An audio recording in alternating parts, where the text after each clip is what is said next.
Private contractor అవుతుంది. సంవత్సరం దాటింది.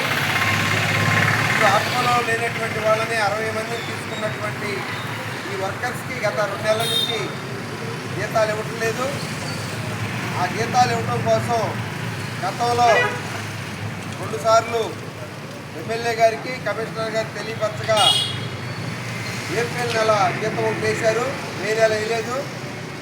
మరి జూన్ నెలకు సంబంధించి కూడా కాంట్రాక్ట్ అయిపోయింది, మేము పెండింగ్లో ఉంది 1 నెలది అని చెప్తున్నారు. ఇప్పుడు ఎవరు తీసుకున్నారో కాంట్రాక్ట్ తెలియదు.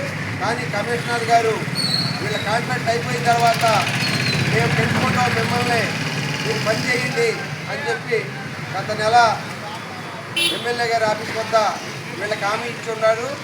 కానీ ఆ నెల ఈ నెల 2 నెలల నుంచి వీళ్ళకి జీతాలు లేవు. మరి కమిషనర్ గారు వెంటనే స్పందించి వీళ్ళకి 2 నెలలు జీతాలు వేసి ఈ 60 మంది వర్కర్లు కూడా ఆప్కోలో చేర్పించడానికి మన మున్సిపాలిటీ నుంచి రికమెండ్ చేసి రాష్ట్ర ప్రభుత్వానికి పంపించాలని డిమాండ్ చేస్తూ ఆప్కోలో ఉన్నటువంటి కార్మికులకు ఏ రకమైనటువంటి జీతాలు ఇస్తున్నారో అదే జీతాలు వీళ్ళకి ఇవ్వాలని, ఈ 60 మంది కూడా మరి ఎట్టి చాకరీ చేస్తున్నారు, వాళ్ళతో పాటే సమాన పనికి సమాన వేతనం ఇవ్వాలనేటటువంటి సిస్టమ్ నుంచి మినహాయించి వీళ్ళని ప్రైవేట్గా అతి తక్కువగా 15,000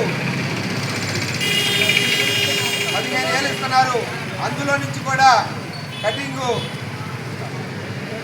2,000 కటింగు తీసి వాళ్ళకి ఇచ్చేది 12,000 ఇస్తున్నారు. మరి 1000 రూపాయలు ఎక్స్ట్రా కటింగ్ చేస్తారు. వాళ్ళు ఎలా బతుకుతారు? వాళ్ళు శ్రమ చేసి కాలంలో మురికి తీసి మరి ప్రజలందరికీ ఆరోగ్యాల కోసం సౌకర్యం కోసం వాళ్ళంతా కష్టపడి ఊళ్ళో చేస్తుంటే మరి వాళ్ళతో పాటు జీతం సమాన పనికి సమాన వేతనం ఇవ్వట్లేదు. దీనికి సంబంధించి వెంటనే కమిషనర్ గారు మరి సానుభూతితో స్పందించి ఇలా కాంట్రాక్ట్ అయిపోయినా కానీ మేము వాళ్ళని కొనసాగిస్తాను, వెంటనే వాళ్ళని కూడా ఇచ్చేటట్టు జీతాలు వస్తానని హామీ ఇచ్చారు. కానీ ఇంతవరకు దాన్ని హామీని అమలు చేయడంలో మరి ఇక్కడ కొంత నిర్లక్ష్యం జరుగుతుంది. ఇక్కడ లోపల ఉన్నటువంటి పంపించాల్సిన టైంలో బిల్లు పూర్తులు చేసి పంపించట్లేదు. మరి ఈ కార్మికులు ఏ రకంగా బతుకుతారనేది కూడా మరి ఆలోచించాలి, మానవత్వంగా ఆలోచించి వెంటనే వీళ్ళకి జీతాలు ఇవ్వాలని, అలాగే సమాన పనికి సమాన వేతనం ఆప్కోలో కార్మికులకు ఏ రకమైతే జీతాలు ఇస్తున్నారో అదే రకమైన జీతాలు కూడా ఇవ్వాలని సిఐటియు అనుబంధ మున్సిపల్ వర్కర్స్ యూనియన్ తారీఖడప యూనియన్గా డిమాండ్ చేస్తున్నాం. వర్ధిల్లాలి కార్మికుల ఐక్యత, సమాన పనికి సమాన వేతనం, సమాన పనికి సమాన వేతనం, 2 నెలల జీతాలు వెంటనే, 2 నెలల జీతాలు వెంటనే.